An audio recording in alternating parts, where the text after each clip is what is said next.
Hey guys.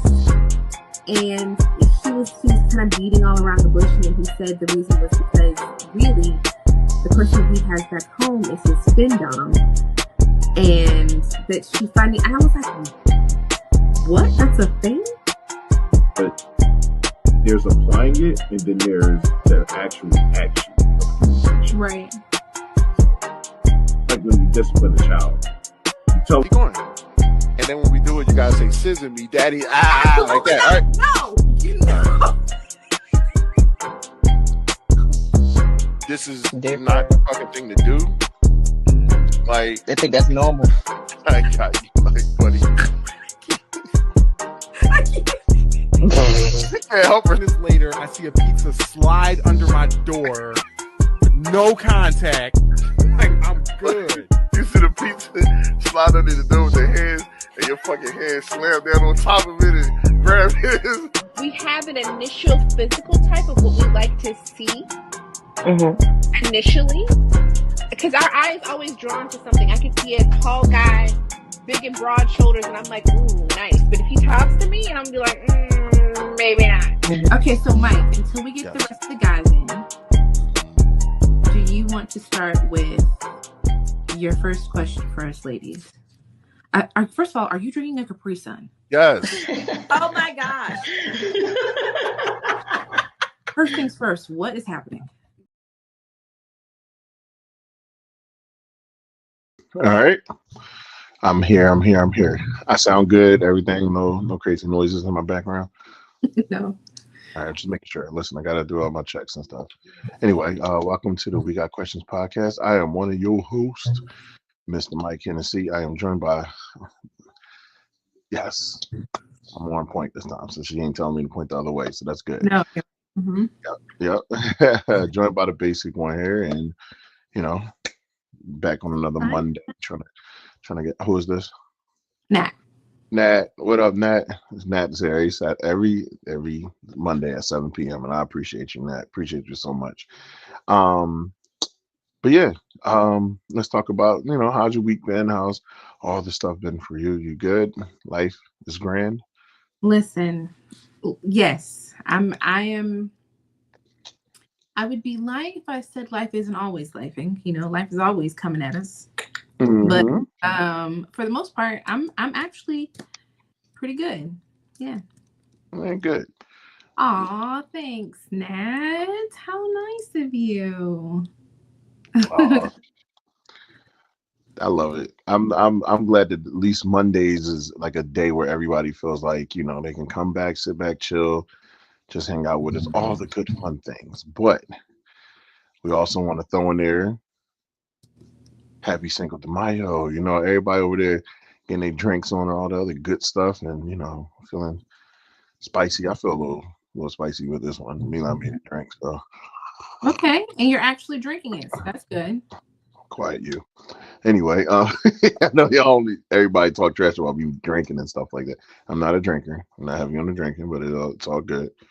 But Happy Cinco de Mayo. B for Barkis' birthday passed. Yeah, I'm shouting him out. Okay. Yeah. When was their birthday? Marcus is the 3rd. Nice. Yeah. So if y'all see anybody that follows Marcus and you watch this podcast, his birthday is not January 16th. His birthday is not all these other days or whatever the case is. His birthday is May 3rd. Oh, you don't know. Marcus on Facebook has a different birthday every couple months. I was just about to say, why does their birthday have different dates? Yeah. No more of that big guy. No more of that. Yeah, happy belated. Your birthday coming up soon. Hey. It is. In like 9 more days, May 14th. That's my birthday. May 14th. Goddamn Tarsus in the building. Yes.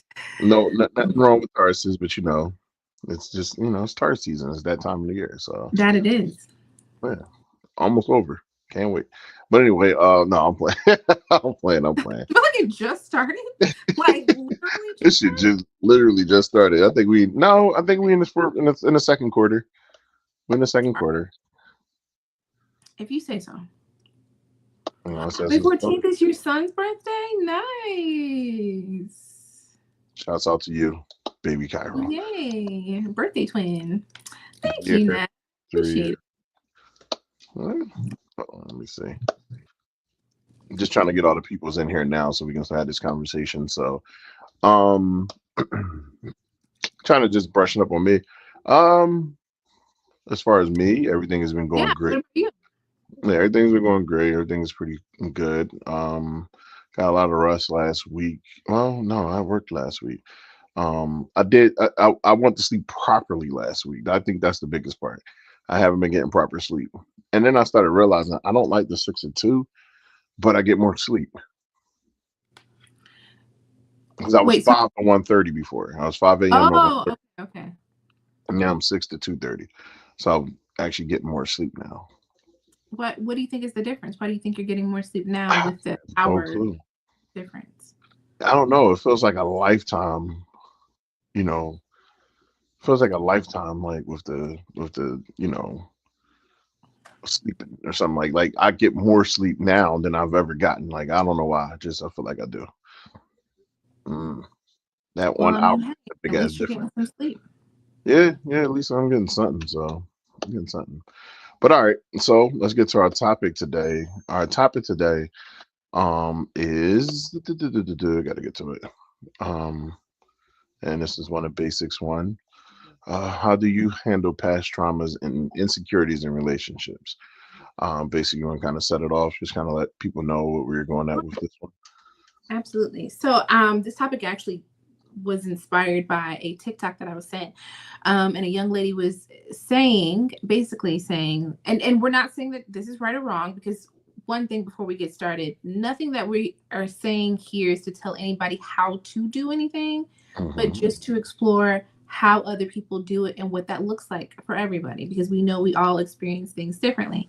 But in this particular TikTok that was sent to me, she was basically saying that if we are currently experiencing insecurities and lack of confidence within our relationships due to past traumas, that it's our fault Yeah. because we are continuing to carry on and perpetuate those traumas and bring them into our new relationships. And if we don't get a handle on it, that those other people aren't there anymore. They're not there. And if we don't actively try to get a handle on it, then it's our fault if we're bringing it into this new relationship. And if we don't actively choose to try to work on it, acknowledge it, and change it. But if we keep harboring on those things, once we get into new relationships, then it's, if anything, if it's the downfall of a relationship, it's partially our fault too, because we were continuing to perpetuate it and let it fester. Yeah. So that led me to ask the question, like, well, how do other people handle trauma and insecurities as they move through life from one relation to another relationship? And are we actively doing what it takes to heal? Like we all say, like when we get out of a relationship, we're taking this time to heal. Like, are we actually taking the time to heal? And if we are not fully healed, are we still carrying those things onto new relationships? And what does that look like? And are we able to acknowledge it? And how do we let those things affect your new relationship and your relationship with your partner? So yeah, that's where that question kind of came from for me. Just kind of curious. I'm aware. I think I'm trying to be more self-aware of that in these latter years of my life, and so I'm always curious to how that translates with other people. Yeah. So, as far as like me with that process, like as far as like moving from relationship to the next with the trauma side of things, I took some time to think about it, and I had to think of like, okay, so when you're going into your next relationship, what are you bringing with you? Are you are you saying you leave stuff alone? or are you just putting it inside of a bag for now, putting it some away for a quick second and seeing if it will come, and trying to store it away, like Yeah. as if you just, it's almost like, did I handle it or did I ignore it? Yeah. Like, so I would say the common thing that was moving throughout my relationships were just that fear of it ending, I guess, like, or me getting so deep into it and then something happening and then just ending, and it made me press a panic button real quick. Like, so it was like taking that and bringing it over to my next relationship instead of just kind of like handling it from there and seeing where Yeah. you go, seeing how you move, seeing this, seeing that. I never did that. I never actually took the time to, at the times, didn't sit back and just try to study myself and try Yeah. to really learn on why I do a particular thing. I felt as though, okay, this person isn't this person, so I should be fine. Yeah. I should be able to move on, no issues, no problems. And I think that was my mistake. Is thinking that I Yeah. had the ability to do that, and I really probably didn't. I mean, I honestly believe that even with the best intentions, Yeah. we all bring a little knapsack bag in of trauma. Like we all bring our own little, like, little backpack in of our own little personal traumas along with us. It is, I almost feel like impossible to say that when those things happen, we don't, to some degree, always carry them along with us. Because you have to think, like, the things that happen in our lives are the things that shape us and mold us and make us who we are.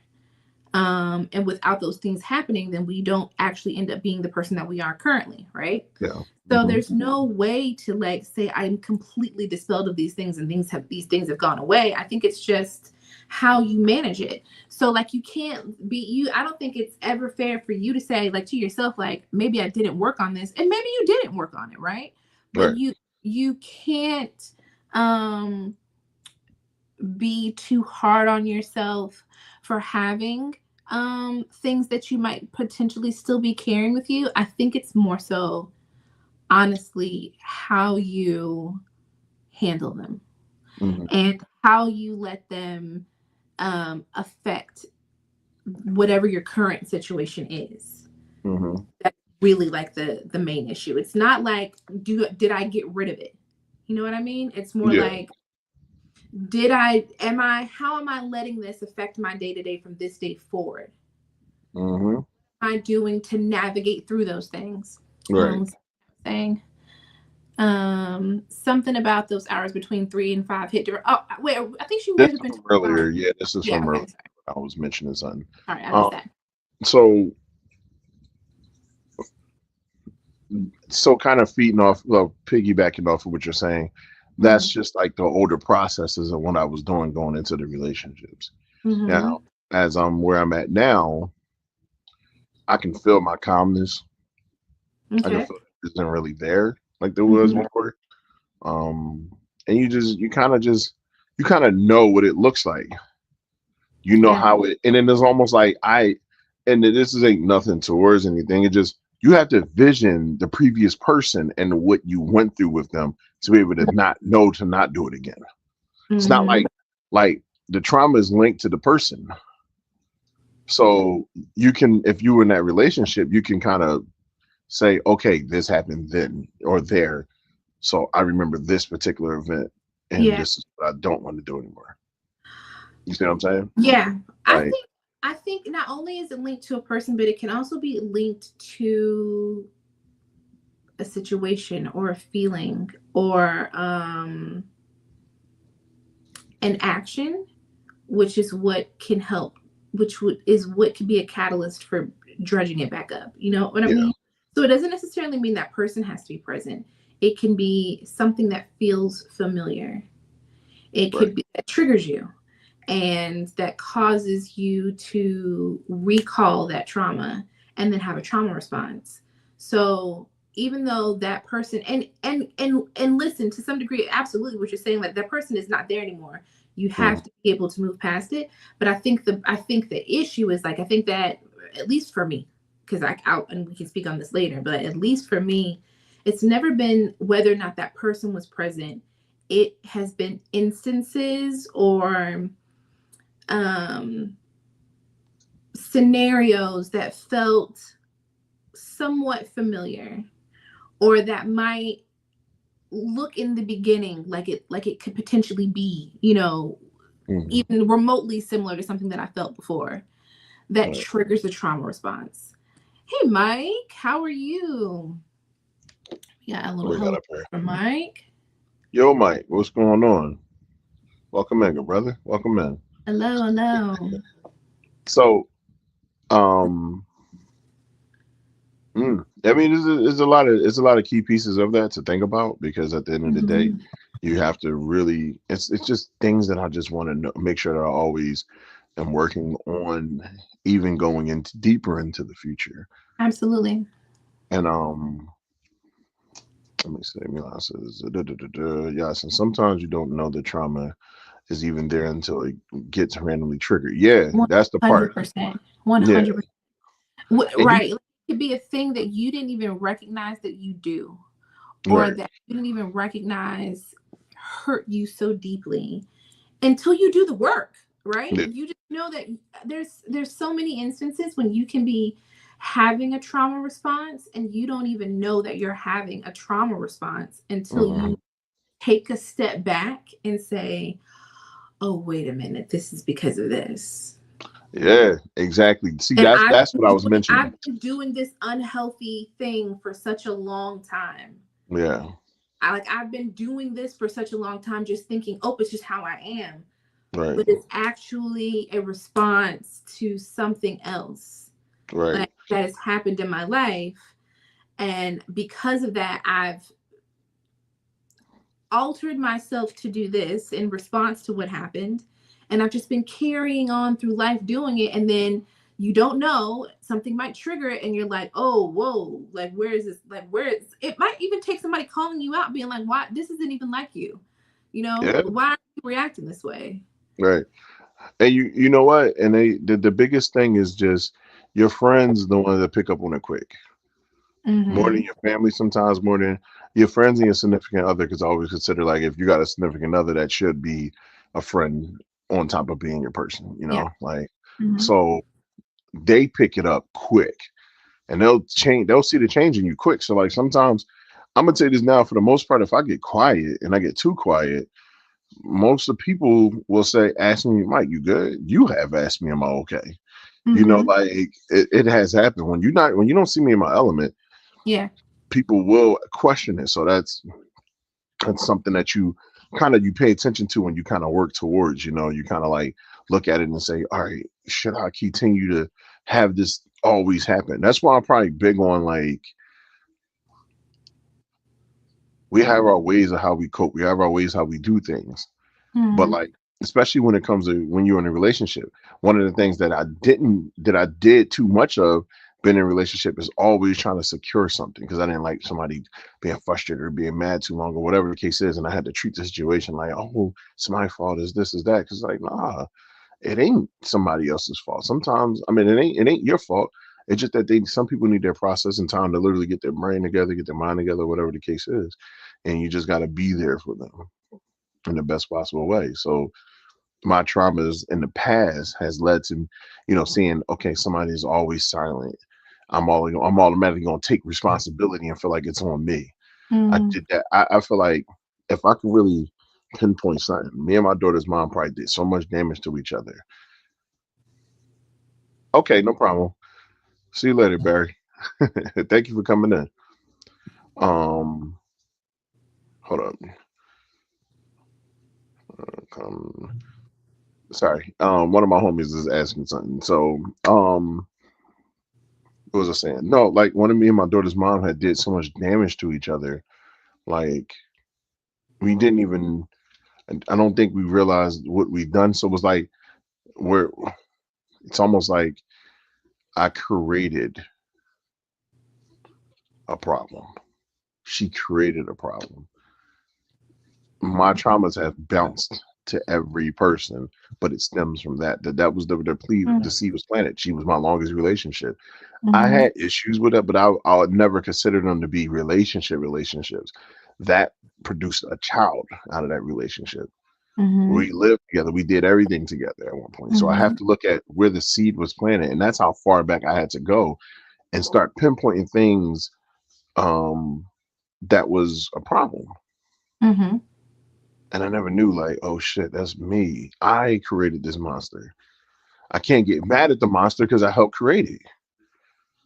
As much as we beef or we sometimes or do whatever we do, that's probably the person I have the most understanding with because we both went through the same things. She just do it way different than I do. Yeah. So it's like I have to watch that's a reminder that the trauma exists. You know, Right. like Yeah. we are go to our we have our issues. That's the reminder that the trauma still exists. That Mm-hmm. this is where it stems from. So Yeah. I have to now sit back and really process that and really put that work in and say, okay, what I don't want anybody to feel like is I'm treating them anything like what happened to me in the past. Mm. That's the biggest part. Yeah. Before we go forward, there's like 9 of you guys in here. If you haven't already said hello, please make sure to let us know you're here. Hi, Tony. How are you? If you guys have not already said hello, like Tony and Nat and Milan and Balbazar, please say hello. Mike, Let us know you're here. yeah, Oh, and Mike, right? And Mike's here. Got that.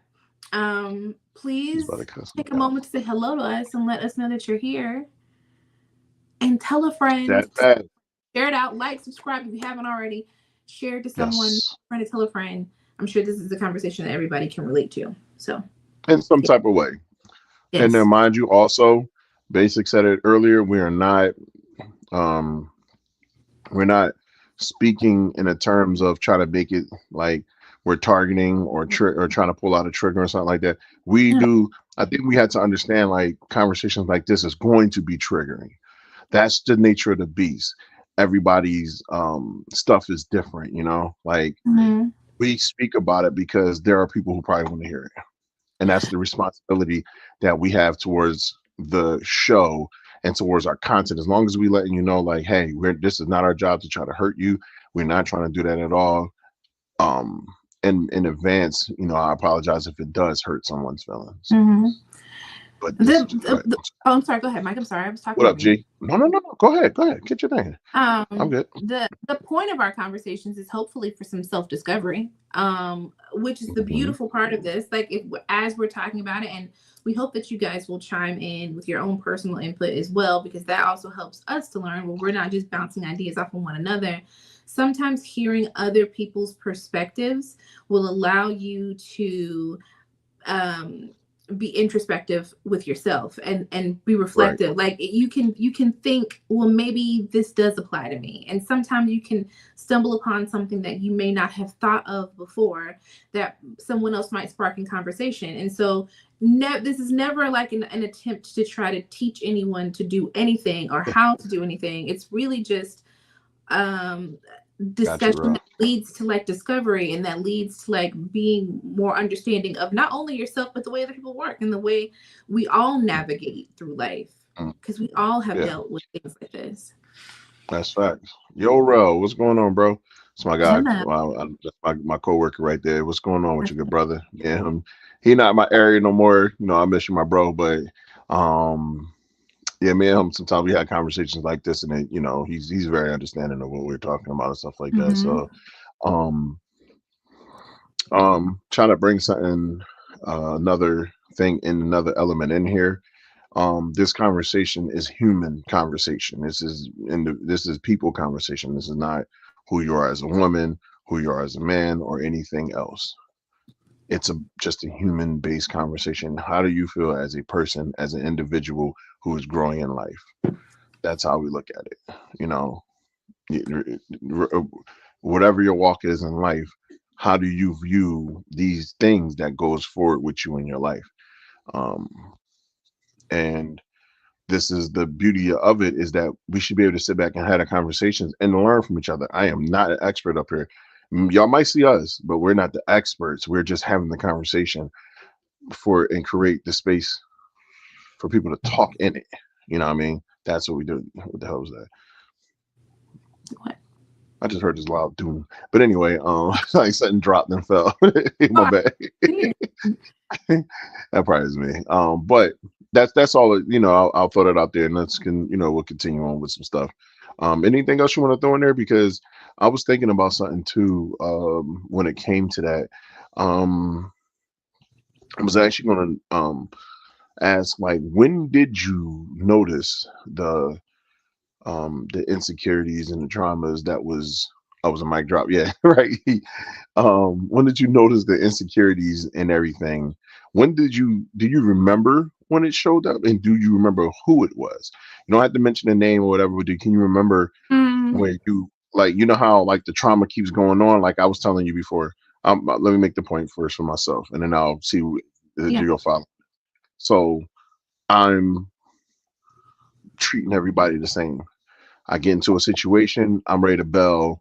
I'm like, man, this ain't working. Like, I'm getting frustrated. I'm getting mad. I'm getting hyped up. You know, and the emotions is running because you want to be with the person, and I kept kind of doing that into other relationships. And though I got to a point where I stopped, and I can remember the person that I stopped it with, Mm, and it changed. Then I started going more into the process of moving forward with things as opposed to doing the same things over and over again. Because yeah. in my mind, I'm like, I'm a good dude. I'm this. I'm that. Why don't nobody this? Why nobody that? And Hmm. I realized things about myself. Like, do you remember when that happened? I probably would say that it probably wasn't until like these past couple of years I've been really trying to do like some real self work with myself and trying to be more self aware. And I think even to this day, like right now, I'm still discovering things that I probably didn't always recognize immediately.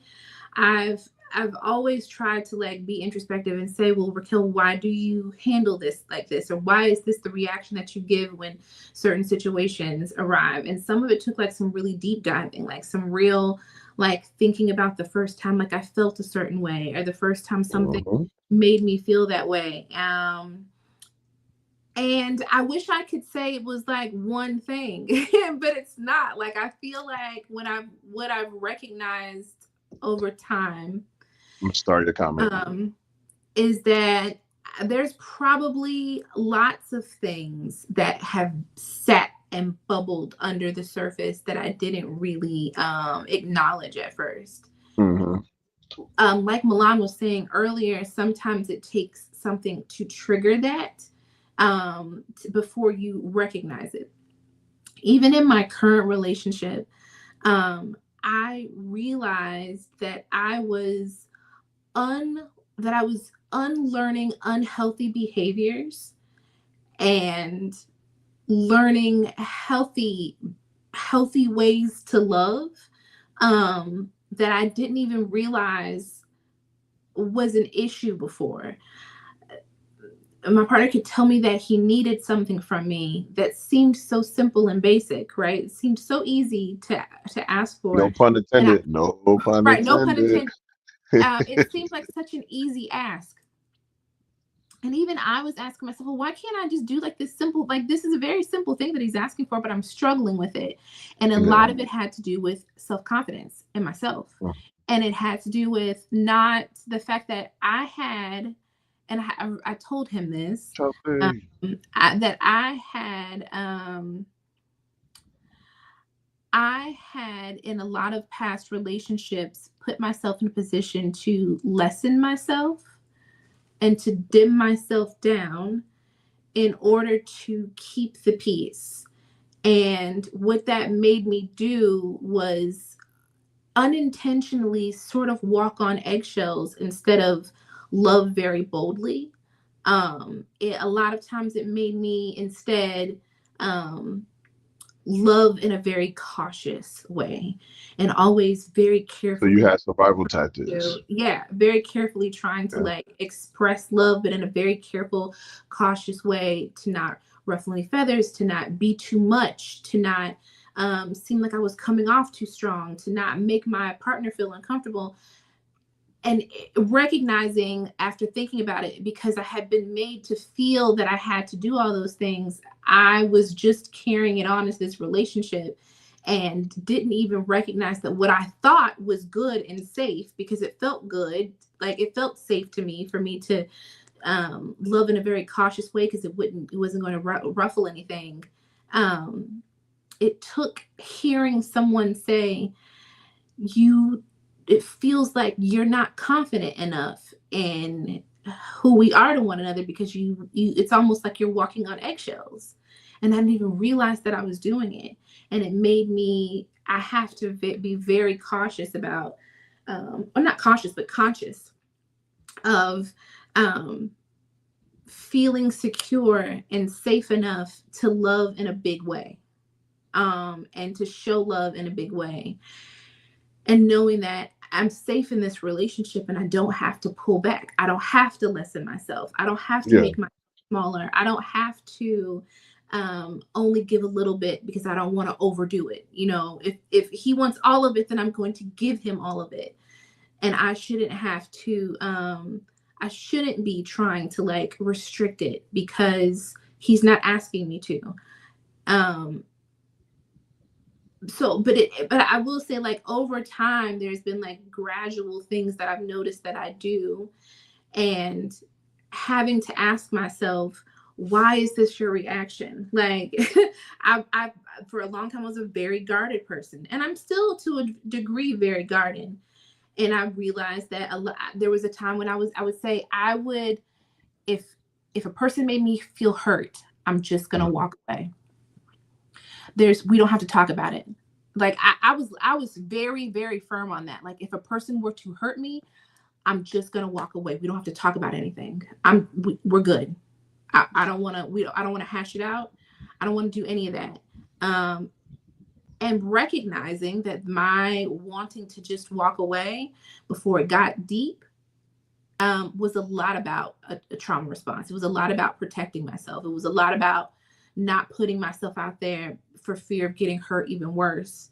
Like, if I can just exit quickly and not even make this a thing, that at the first sign of like any kind of friction, if I'm just gonna go, I'm gonna go. If you make me feel away, I'm just gonna leave. We don't have to talk about it. I don't want to talk about it. I'm just out. You know what I mean? I was doing that for a long time. Like, I'm out of here. Like, I don't want to talk about it. We don't have to discuss anything. You made me feel away, and I'm just gonna, that's it. And I've learned that was like, I had built a wall. Like, I had built, I was doing this thing where if I wanted to cry, I would hold it in, almost like where I couldn't, like my chest would hurt. Like, I'm crying. We're not doing this. I'm gonna just walk away.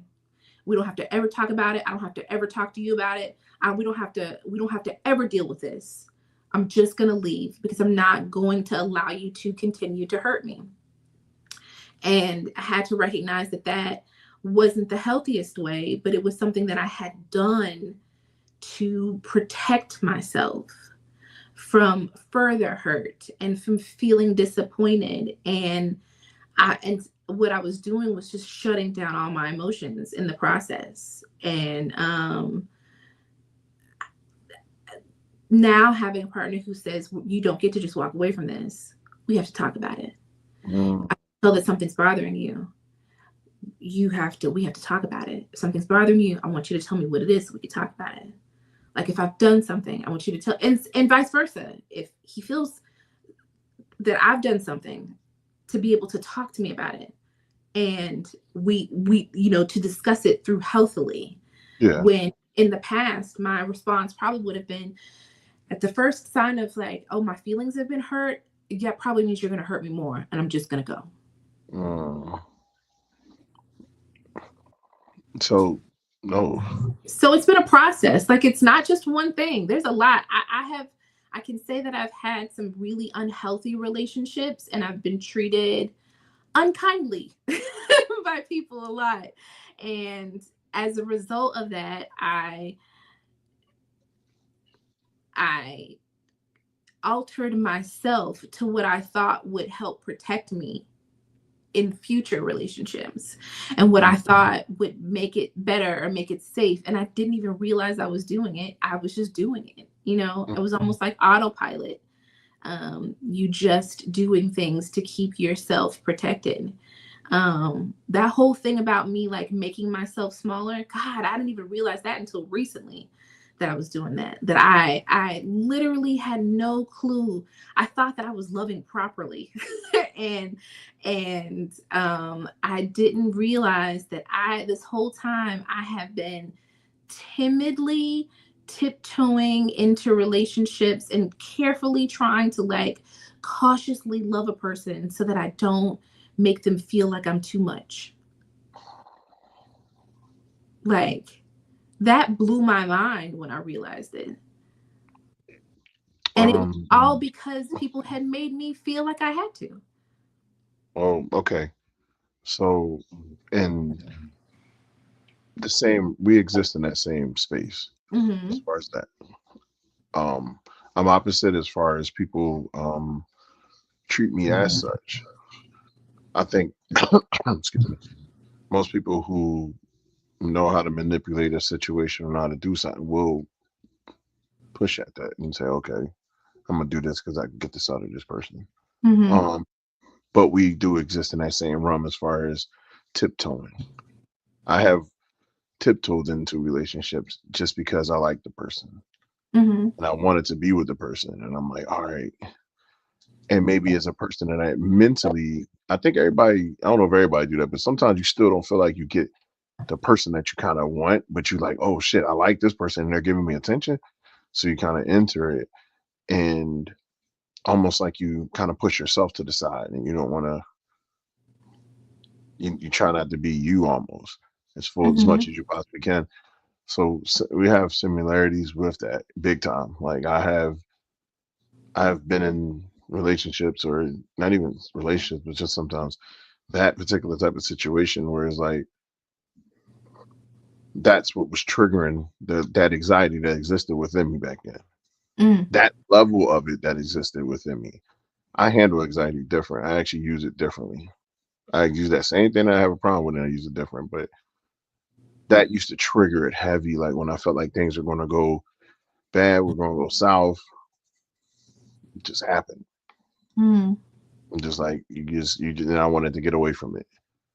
I was like, if this ain't this ain't that, and I'm getting out of it.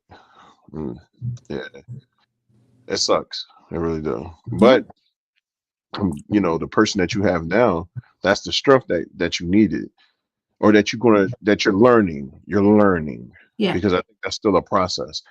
Like, of course, you possibly are accepting of it, but that's still a process because that's brand new. That's a brand new thing.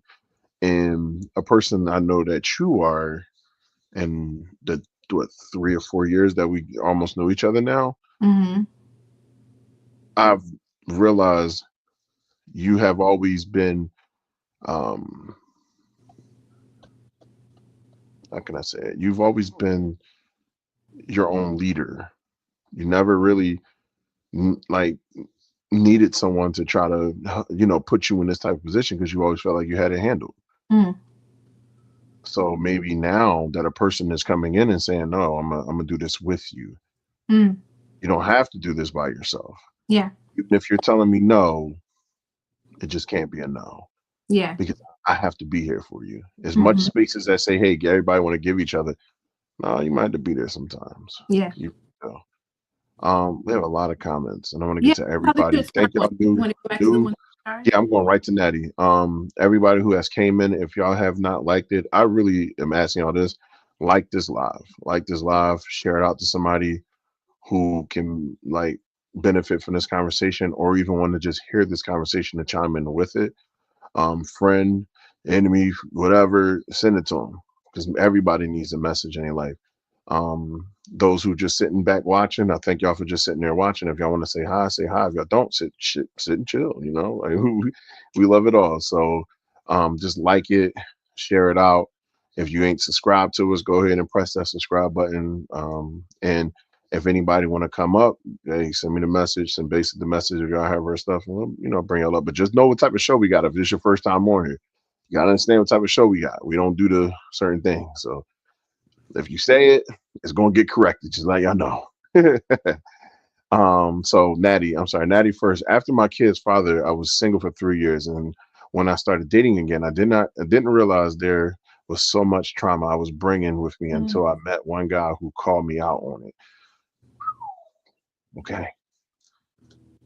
Chelsea says Natty's sane, but he wasn't shit either.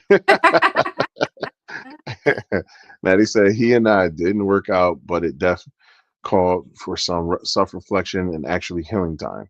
I had mistaken passing time with healing those first 3 years single. Saying hi back. Rachel, what's up? Million says that shit is different when your partner lovingly inquires about your trauma instead of challenging it or judging you for it. That's what you were talking about. Yeah. Natty said, "Oh my God, yes, it was probably in response to something." Eminem, what up? How are you? The Swifties. Oh, not the Swifties though. I love what you said before, but I think feel it. her comment right after it is the completion of that. Okay, life and human nature. Yup. Me and basic kind of thing. Yup. So my daughter's screaming. Oh. Okay. I like it. Go ahead. I want to ask you a question. Yeah. So in the process of healing and going forward, right? What do you see out of people that could be peers or somebody you're around that is currently dealing with that? Can you kind of pick up on that? Like as you're moving forward and understanding, like I feel like the traumas I used to have, I start seeing it in other people and I look at it and I'm like, I don't know about you. I smile when I see it because I'm watching a person be a human. I'm watching a person experience things they haven't experienced as a child. And it comes from that, but it's like, it's also here. And it's like, I want to just put my arms out and just, talk to you and like, yo, it's going to be this, it's going to be okay. Because we don't really have that like that. Not saying that we don't, because I don't know who talks to who, but sometimes that type of advice isn't really passed out and given to people. Yeah. Or experience. Go ahead. I think I gotta go to the back. Go ahead, talk. I can still hear you. Okay. I think for the most part, it makes me just feel an immense amount of empathy. I'm a very private person. So I try to treat people the way that I would want to be treated. And because I'm a very private person, that also means that I know that I hold a lot of things close to me, and I'm not always open to advice initially. I think I have to usually reach out to people for advice. And so a lot of times when I see people going through cycles that feel similar to what I felt, what I do feel is an immense amount of empathy for them. But I also know that we all have our own journeys to walk. And I can't tell a person that just because something happened in a certain way to me, that means that it's going to happen in that exact way to them. I think that we often, so many times, can, with the best intentions, can be putting our own personal trauma onto other people. Like something happened to us and it happened negatively. And so when we see people going through similar experiences, we want to be like, hey, watch out. This looks like it could be this because this is what happened to me. And not everybody's journey looks the same, and they haven't even gone through the whole process of it. So even when we might be our intention might be to help them, we may just be deflecting. You know what I mean? Like putting our own personal trauma onto another person. So I actively try not to give advice.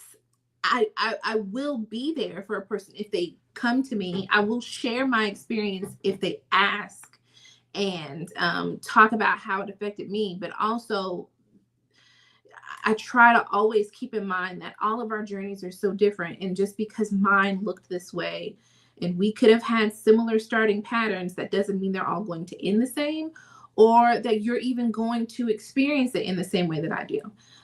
So when I see people going through things similarly, I feel a lot of empathy, because I know what it felt like for me personally to sit in that space, but I never try to impose. I never try to put my own personal experiences on someone else and then tell them how that they should operate.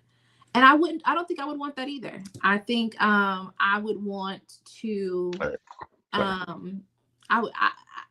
I'm always wanting to experience things in my own way, and I'm also always trying to give that to other people as well.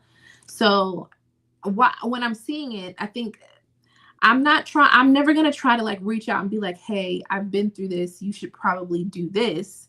I'm probably just going to feel a lot of empathy for you. And if you need me, I'm there. But I also have to respect that you're walking your own journey. And I pray that your trauma will not be my trauma. But if you need help, and if you reach out for help, then I will be there to help you. And if me telling my story might help you see something, then yes, but I'm never going to impose. I'm never going to put my experiences on you. I'm never going to tell you how to navigate it. Because just because something happened to me does not mean it's going to happen the same way to you. And I have to respect that. My traumas are not yours, you know? I feel like, oh, go ahead. Oh, I was looking at we got a whole bunch of stuff that came in while I was rambling. I was gonna You're basic. You're not rambling. You're rambling means it ain't making sense no more. At this point, you trumping. So Ben was saying, I love that for basic, and I hope to have that for me. I guess we were talking about me and my relationship and having somebody who, kind of brings that out of me. Hold on. Oh no, we already did that one. I was a hopeless romantic from past experiences, and I'm very cold. And you're very cold now. I get it. Trust me. I have. We've had talks. We had talks, bro. We had talks. I definitely went through that phase. Hey, Daddy, great job. Thank you, Basic, for sharing so much. Thank you. Hey, Swifties, you got people yelling. Never mind. Yeah, I don't. I don't like to give advice. I'm not a. I give advice, but it's in certain other areas like basketball and like topics on that and stuff like yeah. I'm not giving nobody no advice on any other situations. Right. So I don't know. Yeah, I agree. Basic. Thinking that's based off what you're saying too. Mm-hmm. I've been in therapy so much during my 20s and about to be 30. That's 29. At this 29 to go into 30. When I tell you, I chat GPT the mess out of myself now. I went into space of reclaiming my power just yesterday, and it felt so good. Nice.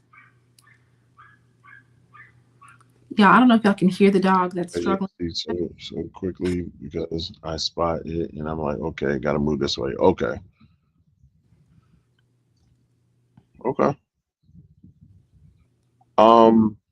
Actually, I had messages that was sent to me from me. She sent me the thing that I sent you earlier. These are the questions that were kind of adding into that. So it was like, one of my other friends heard about the topic too, and then they asked the question as far as like the traumas. There's different traumas and races. Okay. Like our traumas isn't the same trauma as another race. Mm-hmm. And I was talking to, I was sitting with my one of it's not a coworker, but he works at the job with me, so I guess you could say a coworker. He comes like every Monday, and we were sitting inside the lunchroom when we were talking.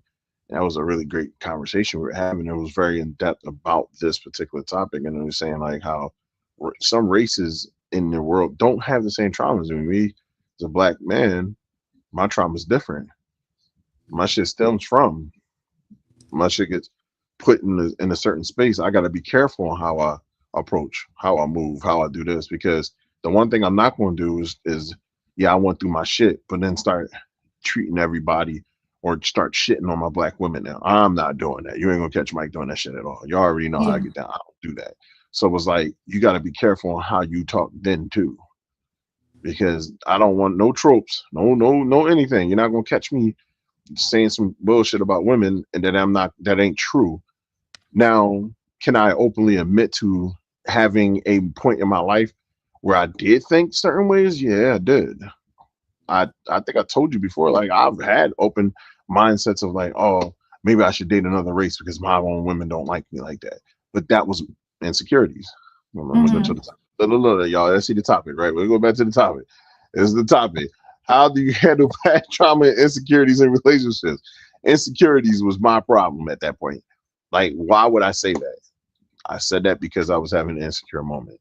I said that because the select became became everyone. Yeah. The select that was doing that became every black woman. And that's not it at all. Like, sometimes you just have situations where you go through shit where people, not everybody is for you. And I never thought like that, because everybody that I came in contact with, I'm like, all right, maybe she's doing. It ain't like our wife did it, just that I liked you. If I liked you, I'll put all my attention on you.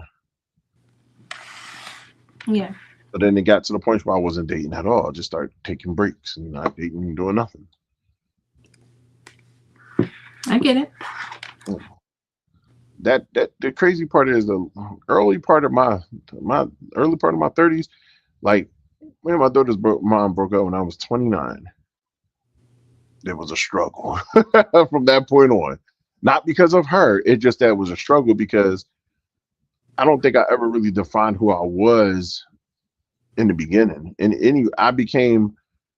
I actually started like learning things later in my life. I didn't start really learning how to be an effective person until my 30s, because I spent probably almost all my 20s with one person.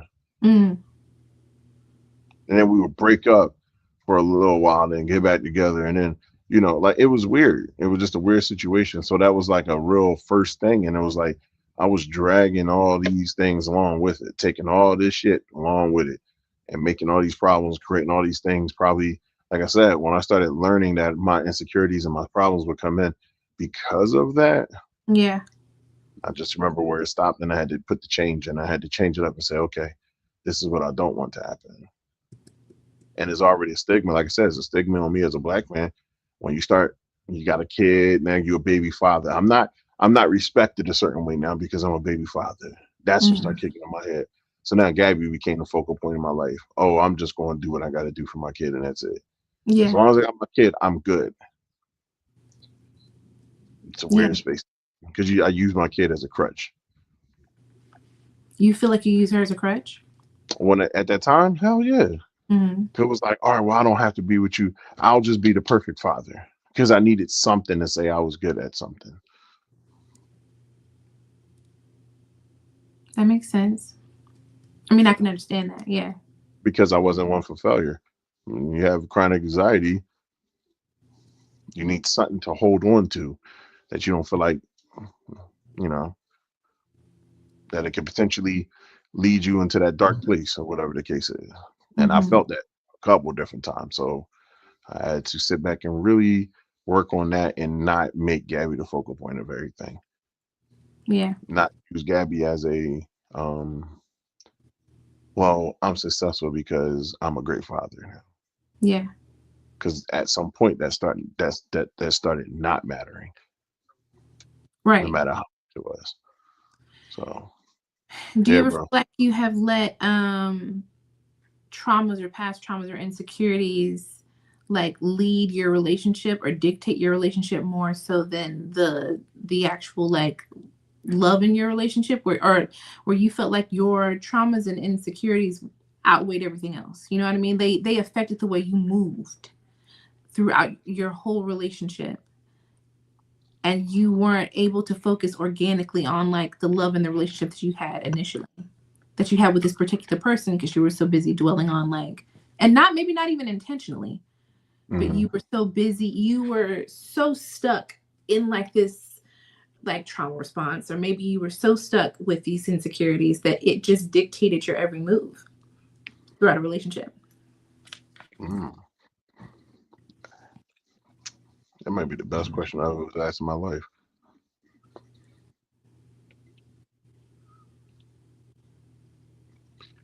Mm,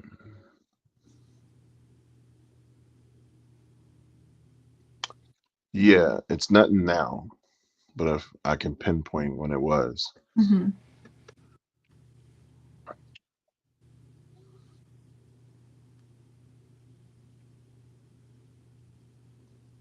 it was my exit years, a couple years back. Um, how I treated that, I remember like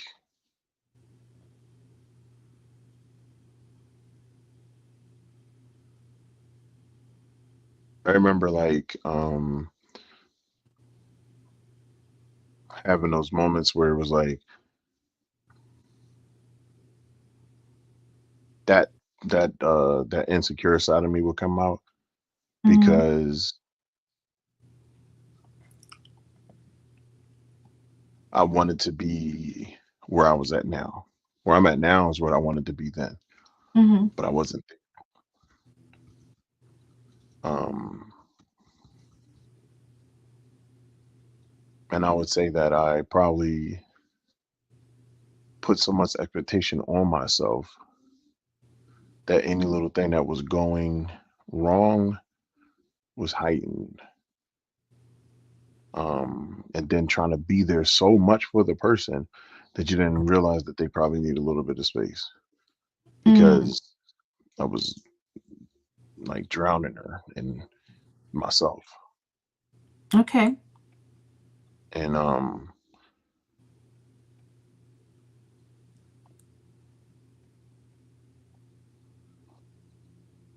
I remember when we had our last time that we had a bad situation, I did do something stupid. I never cheated, never did nothing like that. But I remember we had a bad situation, and he was she didn't talk to me for a few days, and I felt as though my way of getting back at her was to like go on one of my friends like thing. She'd had like a I'm open as fuck about this too. She had like she had a charity thing she was doing, and it was to help like it was to help like for some type of um thing that was happening. I forgot what it was. I can't remember 100% what it was. But she had a charity. It was like someone had a charity event, and I joined up on that charity event. But it was to go out on a date with somebody, Okay. and I joined it. I won the date. I never went on a date, but I gave the money because I just Mm-hmm. wanted to do something. But I shouldn't have did that. Yeah. I was in my mind. I'm like, she didn't want nothing to do with me because my trauma, my thing kicked in, Yeah. and I, like I said, it was a very, and I actually messaged the person and said, I don't want no dinner, or nothing. I just want to do the money part of it, but I want to join your thing. And I did it, and it just was like it was fucked up. In my mind, mentally, it was fucked up.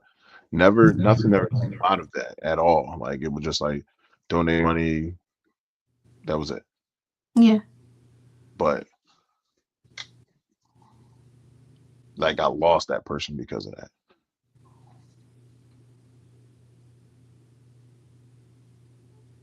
So sometimes you do have to like I can honestly say like you will have times where you got to check yourself at the door and realize these are things you shouldn't do. Like I can't let my trauma go forward with me. That's Yeah. when I learned it, at that point. Yeah. I told you, when it at that point that you ever learned something and you never did it again, Right. Yeah. that was that point. Yeah. Now, if I was out of a relationship or anything like that, I was out of a relationship. Yeah. Because at the end of the day, what you done in your time, I would not know. And what I do in my time, I did it in my time. Mm-hmm. but I never, if it wasn't 100% confirmed that we weren't together anymore, I wouldn't, like, that never happened ever again. Yeah. No, because I shouldn't have did that too. Yeah. I shouldn't have did that because it's like, no matter how it looks, it ain't got to be cheating, it ain't got to be nothing. I hurt somebody because I did that. Yeah. And then when I explain it, I'm like, it just like, and then I can, as I'm explaining it, you have to understand, like, that rush and that feeling that's coming all in you. It's like this fucked up feeling inside your body, and it just takes over you, and I'm like freaking out inside. Mm-hmm. I get it. Oh, And one of sorry. my, I could say for me, like in one of my No, early, not at all. Good. in one of my earliest relationships, I would say if I would, in my adult years, like once I matured, I can recognize that the relationship was emotionally probably abusive. And I don't even know if he thought of it that way, like if he was thinking it was that way, but it was very much that for me, you know. I feel like he was always trying to knock me down a peg, right? Or make me feel like I'm still here. I was like less than, and then I would be constantly trying to prove that I wasn't, you know.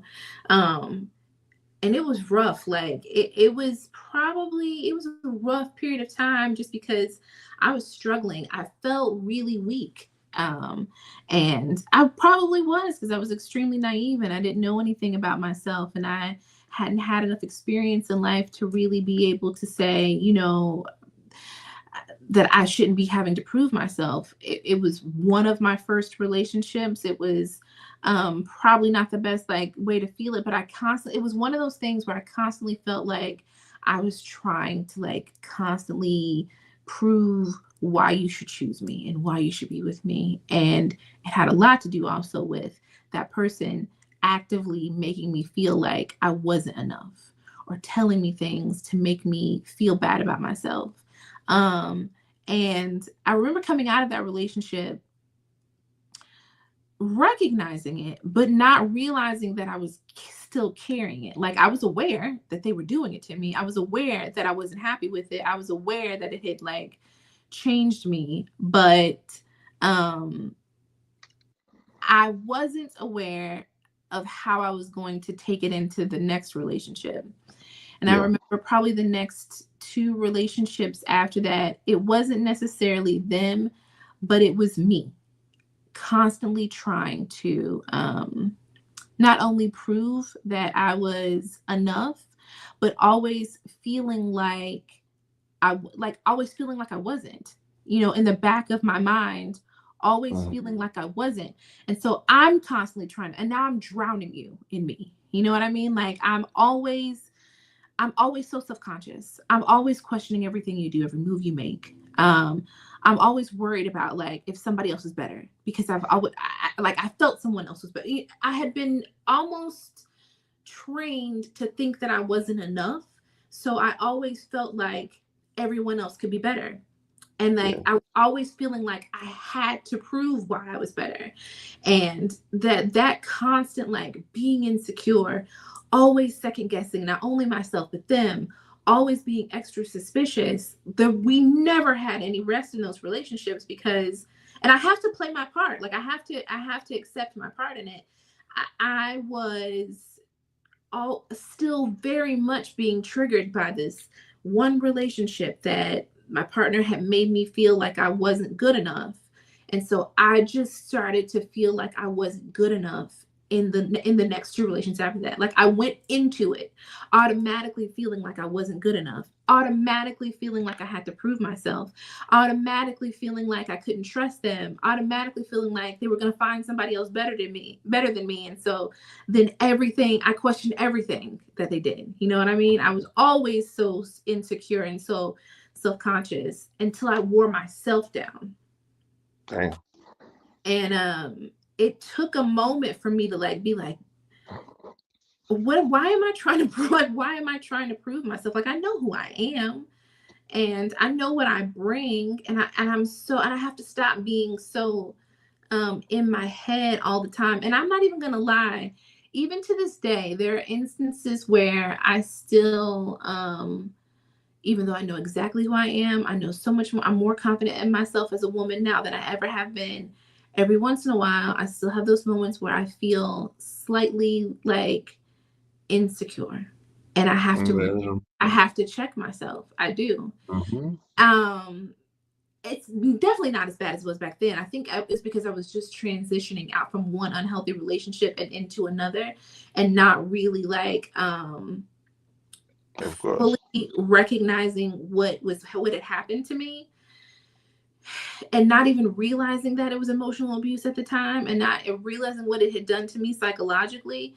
It was so easy to transition into another relationship and carry that with me. It was almost like it was just a natural flow of it, and there's no wonder why those relationships didn't work. Like, I can definitely, I'm not, and not to say the other person was perfect, but I know I couldn't have like helped the situation at all, because I was still carrying so much insecurity and still trying to like be so much more and do so much that I was even giving too much of myself and not asking for anything in return, because I was trying to prove that I was worthy of love so much that I was overextending myself in relationships and never asking for anything back. I was just so busy trying to prove that I was good enough for somebody to love. That I was never asking for anything. Like, and it took a little minute for me to be like, man, you really have to sit with this. Like, you've got to sit with this and figure this out. Cause like, it's not, you are repeating these patterns with people, and it's not turning out the way you want it to. And you have to figure out what your part is, because you can't always blame it on the other person. You have to figure out what your part is. And it took me a minute, but I really had to recognize that I was still living in a space of feeling like I wasn't good enough. And because I felt like I wasn't good enough, I was always self-conscious, always insecure, always doing too much, always overly giving, never asking for anything, never saying I need this, but constantly trying to let them know that I was like the perfect person, and I would take care of them, and they never had to give me anything back. I never would express my needs, almost because I felt like I didn't like it was almost like it was an afterthought what I needed. Like, it was almost like I didn't even think about it. I was just too busy trying to prove myself. And it took like some time and some life and some learning for me to be able to recognize that I didn't have to do that, and value myself enough to say, I bring enough to the table to be treated a certain way. Yeah. I bring enough to the table to be able to ask for what I want and not just give until I built up all this resentment towards you. Because that's what would happen. Like, I would give so much and not ask for anything back until I built resentment. And that was like, it was probably, those were early. When I say those were early relationships, I mean like before my kid kind of early relationships. Like, so they were just, also that comes along with being naive too. Like, before me having Lola, not really knowing how to navigate through life and not really experiencing enough life, it was easy for me to be caught in those patterns. And, for the longest time with Lola, I didn't date. It really, I think during that time when I wasn't dating, it was also a time of self-reflection too, for me. Like, really just kind of like figuring myself out and recognizing who I was, and recognizing that I didn't have to like try to prove myself to anyone, and recognizing that I'm a good person and I deserve certain things from people, and also recognizing that I should be okay with asking for what I need, and not giving so much of myself to the point where I resent my partner because I never asked for anything back. So, I've definitely done it before. It just took some time for me to recognize it.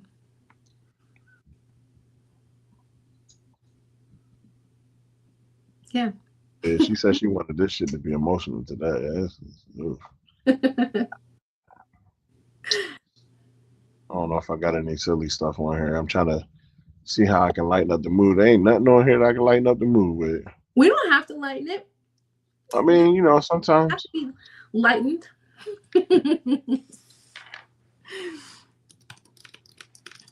All right, look, I put it like this. So, like, when it comes to stuff, right, when I'm learning, Mhm. also, like, of course, conversations like this are very triggering, very, very hard to have.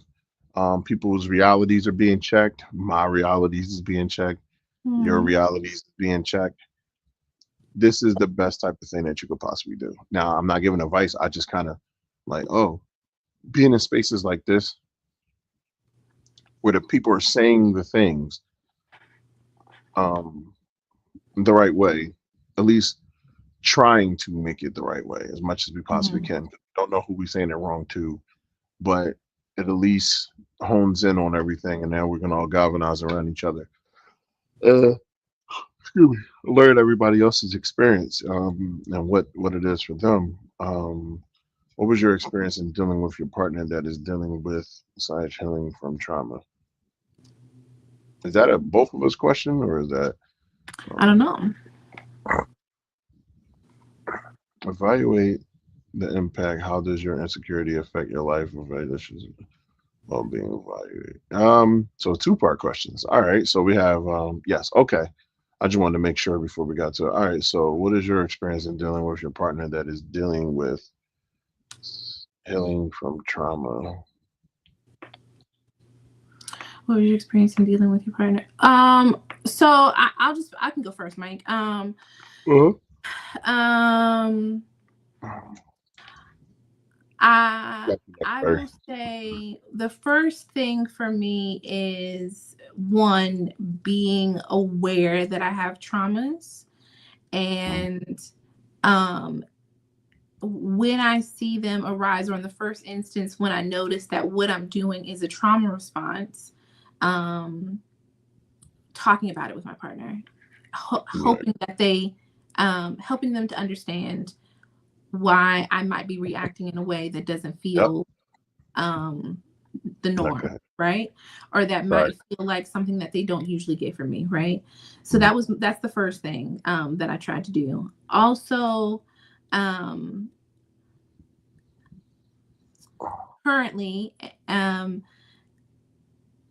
asking them to uh, allow me to give myself space to, if I am having a trauma response, to one, apologize, because I recognize that this is coming from a past trauma, and hopefully that they will give me the grace to be able to apologize to them, but also to learn from it.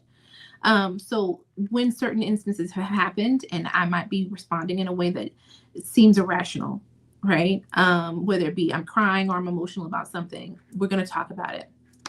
So Mhm. as we talk about it, um, I also actively and out loud, one, will apologize for my response. One. And two, also ask them to give me the space to just listen and be receptive. Because once they tell me how my response made them feel, I want to understand how it made them feel. So, one, it's like not just, I can't bottle it off. I can't be like, well, that's just who I am. I'm not going to change. I want to be better. I want to do better. I need the space to grow and be better if I feel like I can. So, I'm going to listen and be receptive to how what I did might have made you feel, and why my response does not apply to the current relationship that we're in and how I'm being treated right now. If I have a visceral reaction to something that is instinctual, I have to be able to say, if they say to me, this is not who we are, I've never made you feel this way before, I've never done this to you, and I don't know why this is your reaction. I want to be able to, one, apologize for it, and two, I want to be able to hear what you have to say so that I can be able to correct myself and say, okay, you know what? Maybe I was wrong in the way I responded. I am reacting off of something that has happened in the past, and this felt initially kind of familiar, and it might have made me feel really insecure. But I also need to be open to listening to you and what you're saying, and taking that, and then um, being more self aware as we move through this relationship so that I don't continue to repeat those same patterns with you. If you have not given me that same energy that I got in the past that led to this trauma, and you are not giving that to me, I cannot keep dogpiling on you and putting Mm-hmm. you. And I also can't expect for you to heal me, right? So, it is not his job to fix me.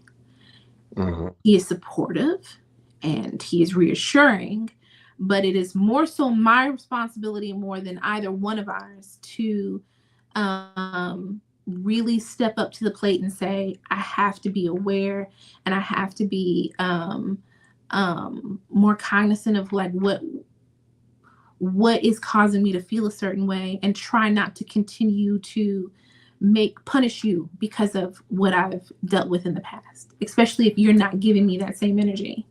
So I have to be accountable in it too. I have to be accountable. So I've just kind of been working through that, and luckily currently I'm with a partner who's just very receptive of that, like very understanding. Yes, the conversations can be heated at first. It's not like all like it doesn't always go perfectly, and sometimes it can be an argument that might lead to this resolve, and not even an argument. I don't even want to say that because it's not an argument. It's a discussion, and maybe just a heated discussion or a passionate discussion, because it can stir up emotions, especially when you might make them feel away. You know what I mean? If my trauma that I'm imposing on you hurts your feelings are valid, and you are allowed to tell me that it made you feel that way, and I now need to be receptive and listen and hold myself accountable and say, okay, you know what? Maybe I was reacting in a way that has nothing to do with you and everything to do with something else that I might have felt and dealt with in the past. And I'm just acting off of instinct. And I need to like take a step back and think about it. And I can apologize because you didn't do this. You didn't make me feel this way, but I'm reacting as a response to something that happened to me before. And it's not fair for me to put that on you. So, yeah. Okay. May. um, it's very similar to you in the beginning part of it. The rest of it, of course, that belongs to what you've been through. Mm-hmm. Um, but very much similar in the beginning. But I would also add that my experiences with it overall is that I've always tried to be a person to help people, always, or at least do what I could. What I done at that time was what I did at that time as far as learning how to help people. But I've always been as genuine as I possibly can be towards people, willing to help whatever way I could. And like I said, even though if I might not have been able to do it in other areas, I did whatever I could.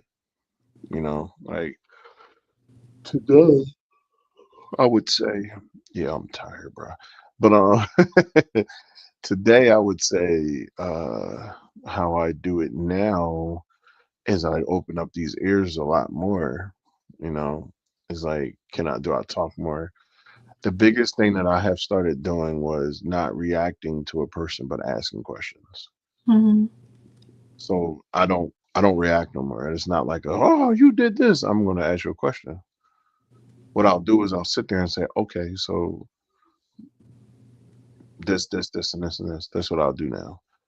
Because the best thing you can do is if we are having a conversation, conversations consist of questions, not necessarily debates. Yeah. That's a debate.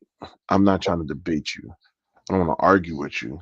I want to get to a root point. If you give me a clear cut, I think what I've accepted now is that if your answer does a particular thing, okay, I'll I'll I'll shut it down for myself. Like, okay, not in a bad way of shutting it down. Like, oh, it don't make sense to me. I don't want to talk about it. I said, oh, okay, and I have nothing else to say now.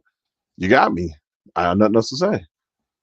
I can't think of anything to say. I'm not even going to try to reach for it. Like, okay, but if it doesn't make sense or it doesn't do this, I'm gonna keep asking questions, and to the Mm-hmm. point where we can have the conversation a certain way because I feel like, okay, these things need to be said or be done or whatever the case is because there's no clarity around this. it's almost like what I did before was just end the conversation. But now, if you want me to stay in a conversation, this is how I found out how to stay in a conversation. This is my own self work. Okay, instead of me just leaving the stuff, let me go sit in this conversation and ask more questions and get to this point and see what it is. But now, once I'm having a question, I can start bringing things to your attention. Oh, well, this is this and this is this. That I'm able to now pinpoint things and put them in perspective for myself. So that's how I feel like with that, and then a person who's possibly healing, it's understanding and recognizing it. But I'm also not a fan of like trying to, like, if it's a new relationship, I'd rather not try to be with somebody who's in that healing process, because I don't want them to lose their mission. Because what am I going to do? I'm possibly going to come in here and fuck something up. Possibly. I'm not saying I am, Yeah, but I'm going to disturb something. And everybody is always on some type of journey. we all are. As self-healing every day. But just like Beaver Barker said last week, sometimes why would you self-heal? Why don't you just get with people? We got questions on Mondays at 7 p.m. But was anyway, was there another question that was like right yeah, after it the one was. I asked? It's kind of like two of them. Well, I'm going to answer this one first before I go to the top one that Bulbasaur did. She said, "Would you provide reinsurance?" Um, me personally, reinsurance, right? I'm going to reinsure you as much as I possibly can. Does that make sense? Yes. Too much reinsurance is a problem. I think that's a known fact. The reason why is because um it's an unhealthy, what did I read about this a while ago? Unhealthy coping mechanism. Somebody always has to reinsure you to make you comfortable. You have to do that for yourself. Reinsure you, because I Yeah. can't keep doing it. I can only do but so much. Let me do it, and then I have to do it in my own way. Because sometimes people will get reinsured, but it might not work for them. And it's like, oh, how you gonna Yeah. tell me how I'm supposed to reinsure you? Like now it makes it like it feels robotic. Now it's like, oh, you got to do it this way. Now I'm like, you know what? I understand you. This is when now I think you might need some time to do something for yourself. Yeah. Well, let's have a different type of conversation. Yeah. I you're right. I agree with that. I know this because, like, for instance, in my current relationship, I have been, like, he has said to me, and this is part of the reason why I say you cannot put all of the weight on your partner to fix you, Okay. right? And to make it better for you, to make you feel safe. But he actively, throughout, even outside of outside of issues, he actively, just through day-to-day motions, does what he can to reassure me that he loves me. It has nothing to do with I'm trying to prove myself to you. Yeah. So he feels like, and I agree with this, and we've talked about this, like, if every day I'm showing you, then I shouldn't. You have to realize when I personally have to realize when I am maybe going through a pattern of feeling insecure, and ask myself, why am I feeling insecure? Because he'll say, like, listen, you know I love you, and I'm always going to tell you that I love you, and I'm always going to let you know how I feel about you, but I cannot, I don't want to feel like I'm always coddling you, or I'm always like on eggshells because you're not feeling confident when I do everything I can to make you feel confident.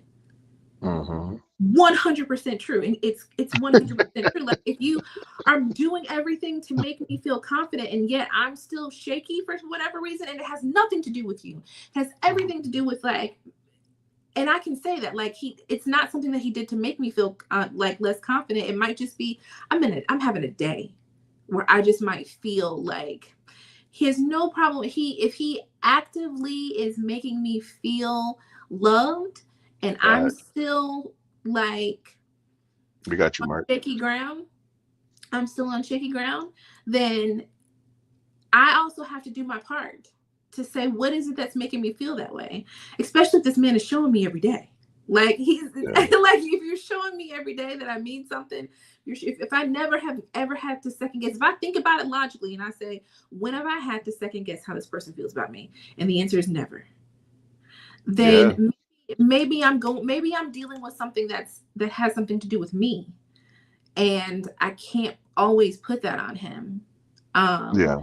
And vice Yeah. versa. You know, like he was saying, like if I was always constantly questioning you about something that you had said to me or somebody you said you talked to, when every day you show up for me and you choose me and you make me feel chosen and you make me feel special, and I ask you about something and I'm feeling insecure, I need to figure out what's happening with me and why I'm, especially when you are actively showing me every day. Yeah. So I feel like there's a lot, you know, reassurance. There's nothing wrong with reassurance. Not at all. But we also have to do the work ourselves. Yep. 100%. Because I'll tell you that once again, remember we're moving forward in our traumas. I had to understand it about myself that I can't handle that after a while. I can't handle that. I can't handle constant things after a while. But I realized my life and how I've been now. My heart is open so much since whatever in the past. Open up so much. I had to open up the ears and really, pay attention a certain way, and it's fully open to things, to people, to circumstances, to situations.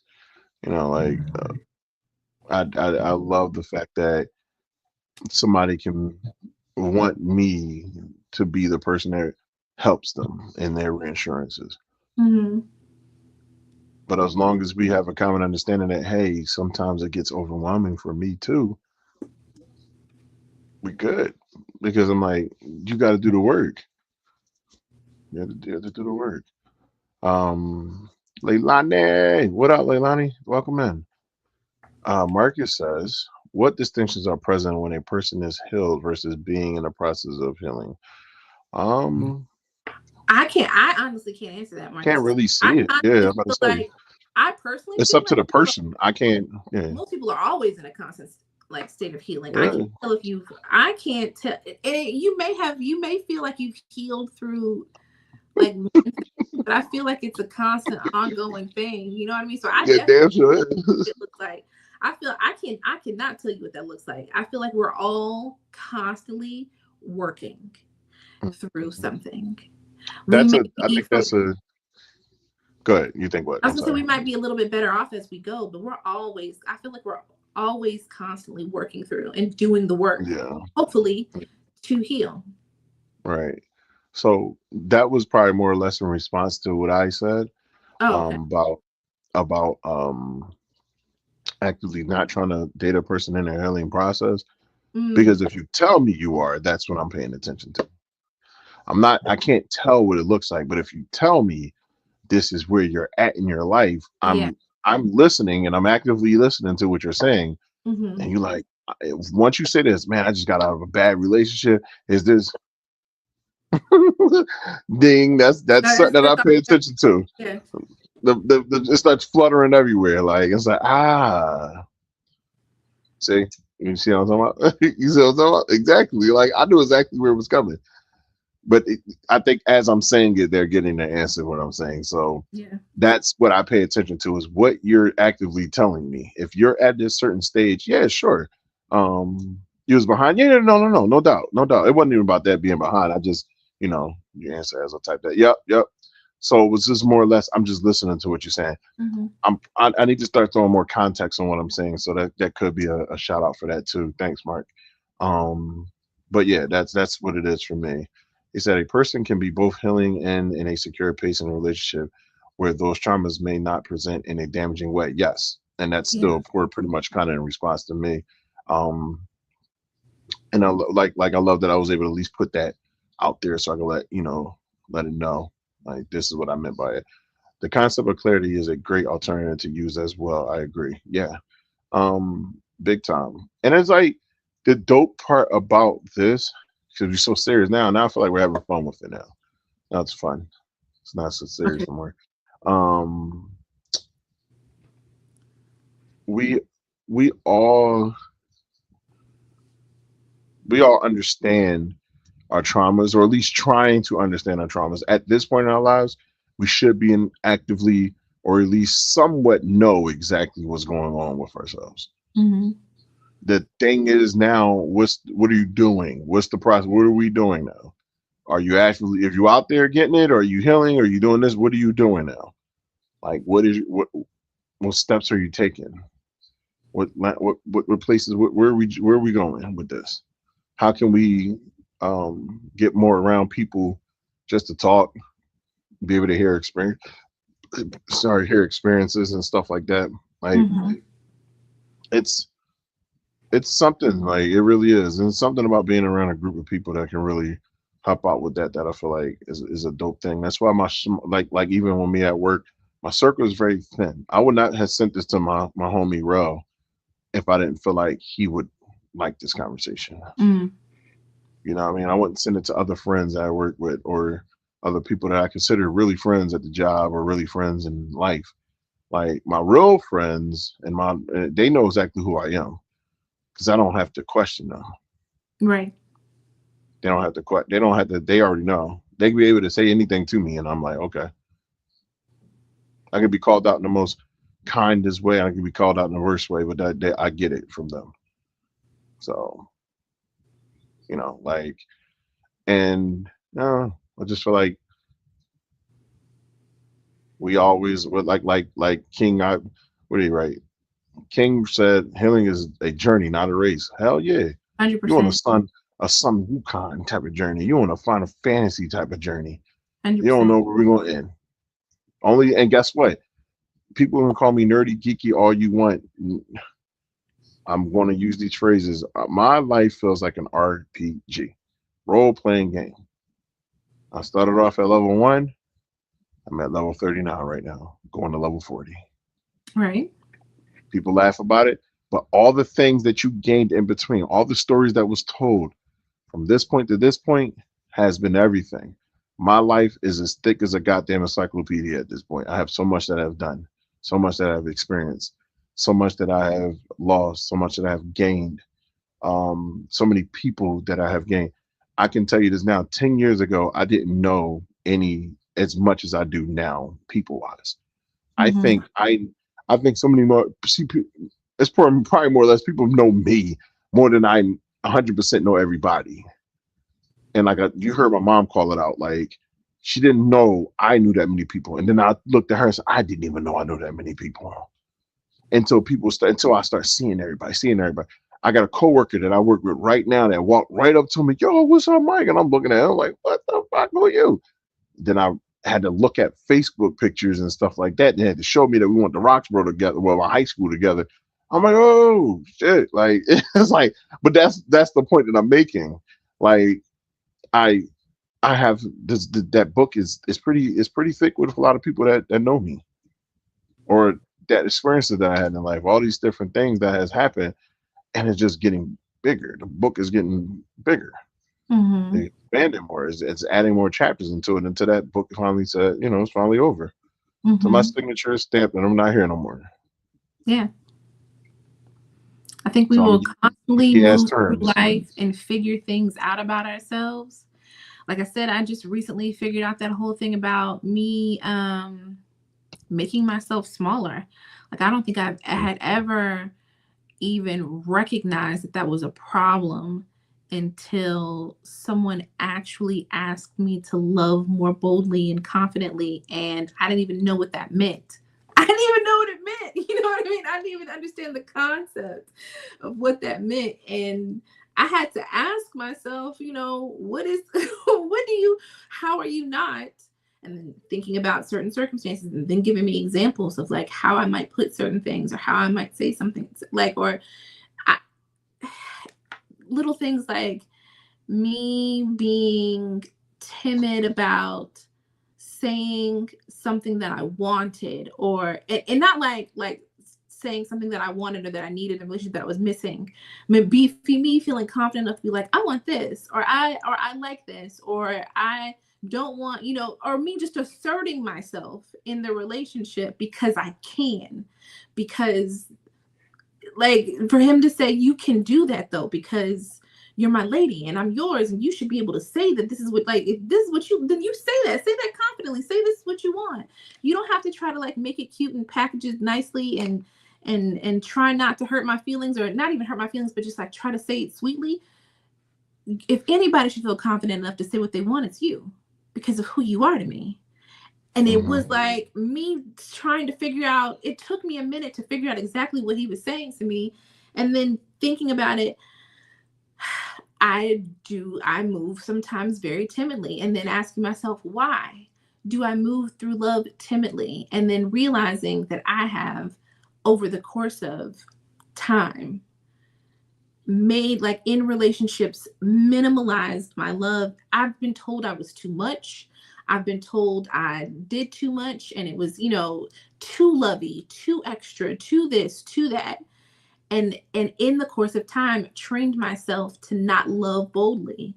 And now to be given the opportunity to love boldly and love out loud and confidently, and recognize that I wasn't doing that, was mind blowing, to be figuring that out now at 43 and 9 days. You know what I mean? Like, to not know what that looks like. And I'm about to be 43, and to not know what that looks like until now, like what loving boldly looks like. And to recognize that I wasn't doing it, and to also recognize that that wasn't a good thing. You know what I mean? I thought I was doing the right thing, and I was loving the right way by just, pulling back a little bit, just, being nice about it, doing everything very cautiously and carefully and politely. And that was not necessary. Not when someone makes you feel secure, not when someone wants you to feel confident in the love and the bond that you have. They want you to love boldly and love out loud. And it's okay to feel that way and to do that. And for me to just now be recognizing that, that's why what he said is true. It's a journey. Healing is a journey. You're constantly figuring things out about yourself. You're constantly fixing things that you might not have ever known you needed to fix. I should get that put on a t-shirt. What's that? But healing is not a journey. ... Right? But on my ass cheeks, put I'm tripping. I would just put it on my ass cheeks, not a race. Okay. No, it's not a race. It's a journey. No, he said the healing is a journey, not a race. Oh, yeah. Which is the same thing. I just inverted the Put words. one on one cheek and then the other one on another cheek. Yeah, it's gay. But anyway, I didn't put myself in the whole situation. I'll just play, y'all.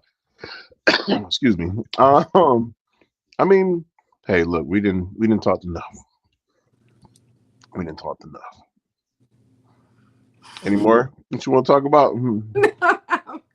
Fighting tears all day and shit, and like. Did we get all the comments? Did we get everything?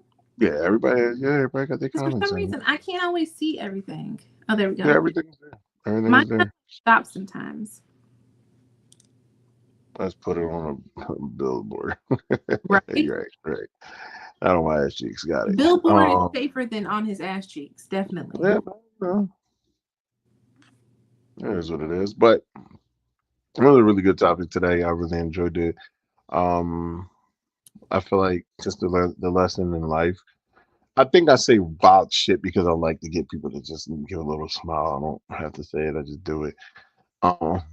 But lesson for me with this is just, at the end of the day, we all know what we fight with every day. We all know what we carry with us every day. We all know what we got to move forward with, because for the most part, 98%, 99%, probably 100% of people have trauma some type of way. Yeah.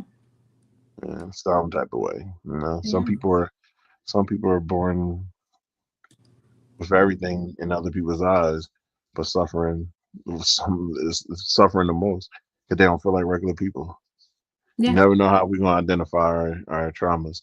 You have people every day that self-identities, they don't have an identity in their mind. They feel like they're too weird, or they don't have enough friends, or they don't have a connection with, having a person in their life. They don't know how to talk well. We have people that probably are handicapped or deficient or have some type of, mental deficiencies or anything like that, and they are treated different. And then we don't even understand the traumas that they go through. You know, people of all types of walks of life that want to just be them but can't because society tells them they can't. Mm-hmm. This I've realized that I'm an empath. That is some of the stuff that hurts me the most is watching a person. Um, like I was looking at Ryan Clark was talking to a guy who was supposed to be an NFL player. He played for LSU and a couple other teams. I forgot what it was, but one day he went and checked into the hospital, and they had a tumor. And the tumor that they took the tumor out, but it paralyzed him Mm-hmm. to the point where you would have thought he was born handicapped. Like couldn't move his arms, couldn't talk right, couldn't do nothing. It Mm-hmm. was like a whole different person, and it was like me watching that. I know I felt the pain and stuff rushing up in me, but then I seen Ryan Clark cry, and I was like, God damn, because he was like this kid, you know, he his life is different now, but he's now getting to live another type of life, probably something that he's probably enjoying now, because we look at it as, oh, if you're not doing what I do, then you're how would I say it? Like you're done in life. And it's like, nah, he probably had more fun than everybody. He got people that's probably surrounding him and loving on him and doing all types of stuff. Something that a lot of us need and haven't had in him forever. And he's getting everything. Even if he can't mobily or physically do anything that we do, like who's to say that he's miserable now? Yeah. He could be genuinely happy. Mm. So I don't know. Maybe that's what makes me the angel on earth, Mike. So because I actually think about things like that. Watch, I'm telling you, one day I'm gonna look and be like, oh shit, this nigga really was an angel. Thank you, Bulbasaur. I really appreciate that. You? Yeah, yeah, it was. Right. All right, basic. Any last words? Anything you want to say before we get out of here? No, great topic. Thank you guys for all of your input as well. It's good to have like flesh things out like this and just get it out and talk about it. She had plans today, y'all. It was the liquor. Who had plan? Who drinking liquor? It was the liquor for me. That's what I'm saying. Oh, You were trying what to it get. was? Oh, okay. You're trying to get. He's like, get me. All right, we got to plan this live show out I too. never We're would gonna have talk guessed about that you were going to be drinking today. Never would have guessed that. it. It is what it is. I'm here. Well, yeah, we got to talk about this live show and get all that going so we let everybody know what's happening with that. So, yeah. Cinco de Drinko. Okay. Del Drinko. Okay. Sorry, I was cooking. I'm here. Oh, no, you're good. Like, No you're good. worries. That's why this is this is why this is recorded. So you go all the way back to the point where basically we're about to make both of us cry and then start it up again. And it's crazy because I can hear Biggs' voice cracking. I'm like, oh, look at the improvement. I was expecting some crying, like it didn't happen. But all right. Listen, y'all, appreciate y'all for joining us. Anybody that's still here, make sure that you like and subscribe and following us. Follow Basic on all her platforms.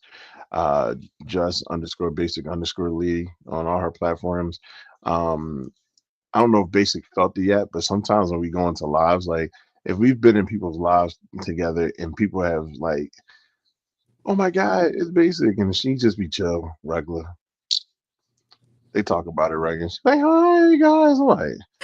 You got whole superstar status and ain't even. It was dope. It's a dope feeling. So one thing I think when people recognize you for the work that you do, that's something that's fun. But I never Yeah.